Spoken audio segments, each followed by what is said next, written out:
as always, before we get out of here. Jerry, final thoughts. So in closing, there are a couple of things I wanted to touch on. So during the preseason, the NFL decided that the refs needed to place more attention on calling taunting penalties because apparently it's a problem. Because apparently it's a problem, even though nobody thought it was a problem except for John Mara and Todd.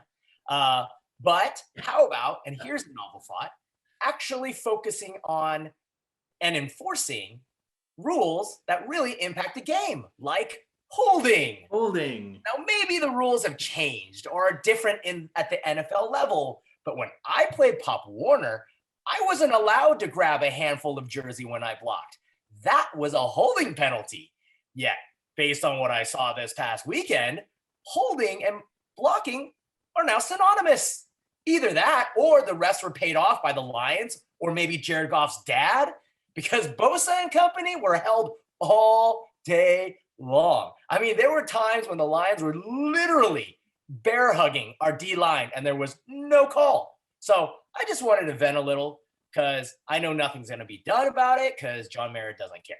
But what I did like this past weekend was the alternate Monday Night Football broadcast that Todd, you mentioned, that featured Peyton and Eli Manning commentating on the Raiders-Ravens game from what looked like their own broadcast studio or man cave within their own homes. Do you guys know where they actually broadcast from? I cannot confirm. I was under the impression it was going to be from their house, but it looked like a studio. Like they've converted maybe one of their rooms into like a studio type thing, which I don't know. I mean, I think they should have kept it looking like their own house, like man cave, because I think that would have been a lot cooler. But anyway, either way, I mean, I love their insights, the humor, and just the feeling of being able to watch a game with those guys. I mean, I love how it wasn't scripted, just totally off the cuff comments from talking about, coverages and the type of plays they would call in certain scenarios to predicting what was going to happen and then having it happen, to even inside stories like how he said Rich Gannon, or how Peyton Manning said how Rich Gannon taught him how to pretend like he couldn't hear the play in his helmet if he didn't like the play. So he'd just like do this little gyration with his fingers towards the head, like, I can't hear you. So then he could call his own plays.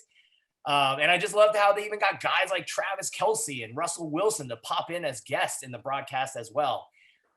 So, I mean, it may not be the casual fans' cup of tea, but definitely was my thing. And I'm glad that the Mannings are going to continue doing these alternate Monday Night Football viewing broadcasts, at least for a few more games this season.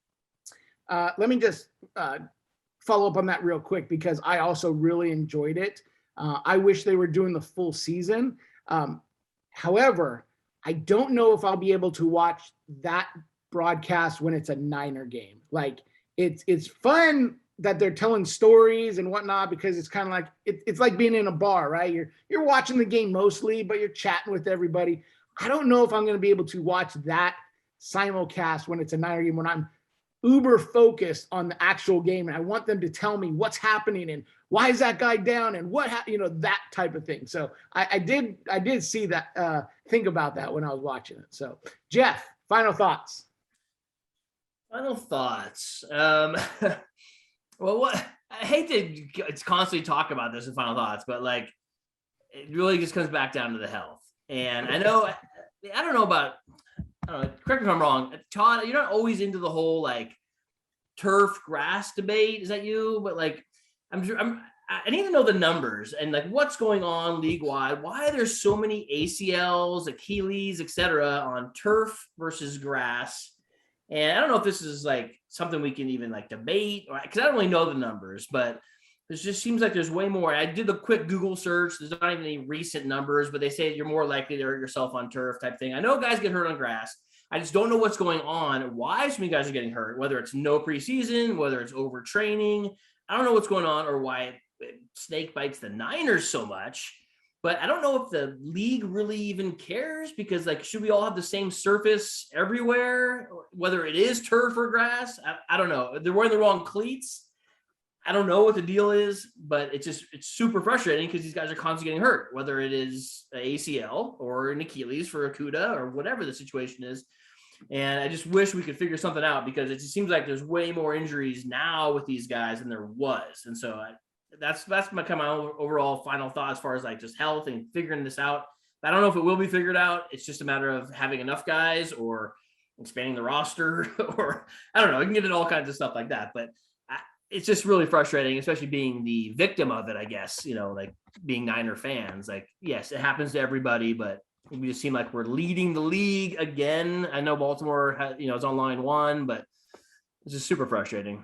So I did look it up, and there was an article written last year. I think it was in the Associated Press, which indicated that the NFL Players Association has actually requested for all fields to change to natural grass. It says that the analysis shows that players have a 28% overall higher rate of non-contact lower extremity injuries on turf. Non-contact knee injuries occur at a 32% higher clip, and non-contact foot or ankle injuries are 69% more likely on artificial turf. So clearly the players are a big fan of what Jeff's proposing in terms of getting rid of artificial turf. I just don't know how, with the domes and all that, be able to grow it. So I don't know if it's more of a geographical thing, because like if you're in Detroit, I mean, I don't know. I don't know how you're going to be able to have grass, but I guess they used to have it. I mean, it just turned into mud, right? It just turned into just real crappy turf. And I don't know if that's any better. I don't know, but yeah. Yeah. I will say that I wish they were all grass, but you're right. Geographically, it's going to be nearly impossible, because I mean, you look at those cold weather cities like Pittsburgh or Washington. Come mid-October, those fields are painted more green than actual green, because they're just mud bowls and they're slipping. Now, granted, there's no injuries on them because your foot's not going to get caught up in mud. Your feet are going to slide, type of thing. So the action of the actual plays would probably suffer, but your injuries would go down. So, and the teams it's easy for Vegas or Arizona to roll their grass outside because it's not snowing there. It's not, it's going to be sunny. I don't know if, Minnesota or Detroit can just roll the grass out and go, oh, we rolled it outside and now it's just going to be snowed on. So we're going to roll it back in with all the snow. Right. So, Right. Unless they create a whole separate huge greenhouse or something that they can roll those flats of grass into. Yeah. Yes. I'm going to spend my final thought talking about the Niners and the joy. I talked about how exciting it was that the opening of football season was here and having breakfast with the Niners. And I'll tell you, I kept my tradition rolling. I was up early. I made a big breakfast. I had the red zone and all the pregame going on. I really enjoyed the 9/11 tribute before the game for everybody that they had, the national anthem, the standardized national anthem they had playing across all the games was really good. I really just enjoyed the whole thing. And I enjoyed the Niner game. And this is the kind of season that you look at and you go, I don't want to get too excited, but I think we're pointing in the right direction. So with that said, I'm really amped up again for the night. I mean, it's only Tuesday, right? And we still got 5 days before kickoff. I'm already doing my calisthenics just to get loose and get ready, do my part. So I'm really excited for the game. But I wanted to take my final thought because one, Jerry posed this question, or Jerry and I had a intense debate, I guess we will call it, about a week ago. And that's about sports and bucket lists. Because I am someone who's never been to Cooperstown. I've never been to the Baseball Hall of Fame. And Jerry pointed out that if I was a baseball fan, I would have made an effort to get to the Hall of Fame. And I explained, well, it's on my bucket list, which made me think, what else is on my sports bucket list? So not going to ask you guys to chime in, but think about that, because I would like to hear that next week. And I'm also going to, have it out to the listeners. What is on your sports bucket list? Because I will say, I have been very, very lucky to attend some major events. I went to the Niners Super Bowl in New Orleans. I've been to the the World Series. I got to go to a Sharks NHL finals game. I got to go to the finals of the Final Four in basketball. So, I've been really lucky to do some of these things, but some of the things that I haven't done, I've never gone to a championship game and my team win. So I've been to I went to the Super Bowl when the Ravens beat the Niners. You want to talk about disappointing? There's not much more disappointment than that. Back in 1990, I was at the World Series when the Reds clinched and swept the A's. So again, my team in the big game falling short. So I know I can't predict it. It's tough to put. I want the win on the bucket list, but if I could have a winning championship be there, that's what it would be. That's one thing it would be. But I'd also like to attend a major college bowl game or even a major SEC game. The passion that those people have for Florida, Georgia, or Alabama, Auburn, or even going to the Rose Bowl and you see SC Michigan or Penn State, Washington.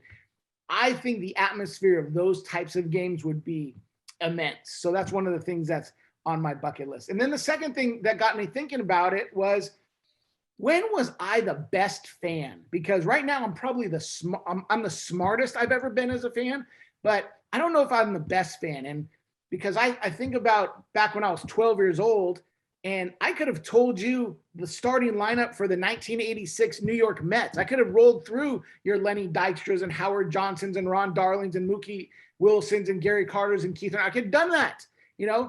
I couldn't tell you who's on, the San Francisco Giants this year outside of a handful of guys, but I was so into sports as a 12-year-old that consumed my life. I wanted to know. So I don't know. When were you your absolute best fan? So as my final thought, it's more of a final question. So next week, homework? Is that what you're doing? Yes. It is homework time. School is back in session, boys. So what's on your sports bucket list? And when do you think you were the best fan? So well, first of all, don't feel bad that you don't know who's on the Giants, because I think their own fans don't know either, especially in terms of their pitching staff, because they just keep rotating guys back and forth from Sacramento. Clinch the playoffs, baby. Yes. Like, Jeff, can you name the guys in your bullpen? Who are all those guys who just did that bullpen game? I don't know. Exactly. and I do appreciate you, Todd, for turning off the lights at the Superdome when the Ravens played the Niners. But I think the moral of the story is you're not allowed to go to any more Niner Super Bowls or, championship games that your team is in. Because I hate to say it, brother. Maybe you always lose. You're the reason. Well, I will say I was given the opportunity to go to the Niners Kansas City game. And although logistically it was going to be really difficult for me to get to, part of that did creep into my mind going, if I go and they lose, I could never go again. So you can't even think about it. See, yeah. You can't even think about going. Just the thought of it. Yes. So anyway, guys, I'm super excited. I'm pumped. I thought this podcast flew by, and we didn't even get to a bunch of the notes that I had down, which was kind of game specific. There were certain plays that I was really excited to see, and certain formations and certain things that I saw Kyle draw up, and we didn't even get to them because we were just boom, boom, boom, rattling through everything, but it was a lot of fun. So next week we're going to get together. We're going to do it after the Niners are finally flying home back to California, as they've been gone. They'll have been gone for, 2 weeks. Hopefully they're sitting at 2-0. We're going to have a lot more to dissect, not only about them, but the entire NFL, because you're going to have some 0-2 teams who you didn't expect. You're going to have some 2-0 teams that you didn't expect. And you're going to have, I don't know, is Urban Meyer, flying to Southern California, and then Jacksonville Jaguars looking, is Trent Baalke looking for another coach? And is it going to be Jim Harbaugh? Whoa! Probably not. So anyways, thank you everyone for listening. Follow us on Twitter at 3Side Sports. Drop your bucket list item or when you were the best fan into those. We're going to read some of those, or drop a question. Leave us a review on Apple iTunes, and we will see you next week. Good night.